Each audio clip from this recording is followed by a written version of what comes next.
ஒரு சிறிய கிராமத்தில் டேனியல் என்ற சிறுவன் வாழ்ந்து கொண்டிருந்தான். அவன் மிகவும் எளிமையானவன், ஆனால் தேவனை மிகவும் நேசித்தவன். ஒரு நாள் பள்ளிக்கு போகும் வழியில் சாலையின் ஓரத்தில் வயதான ஒரு தாத்தா சுமையை தூக்க முடியாமல் கஷ்டப்படுவது டேனியலுக்கு தெரிய வந்தது.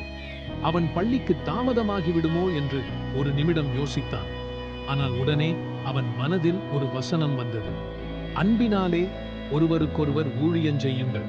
அதனால் அவன் அந்த தாத்தாவிடம் சென்று, தாத்தா, நான் உதவட்டுமா என்று கேட்டான். டேனியல் அந்த சுமையை தூக்கி தாத்தாவை வீட்டிற்கு அழைத்து சென்றான். தாத்தா மிகவும் மகிழ்ந்து, மகனே, நீ செய்த இந்த உதவியை தேவன் கண்டிருக்கிறார் என்று ஆசீர்வதித்தார். அன்று டேனியல் பள்ளிக்கு சிறிது தாமதமாக வந்தாலும் அவன் மனதில் ஒரு பெரிய சந்தோஷம் இருந்தது.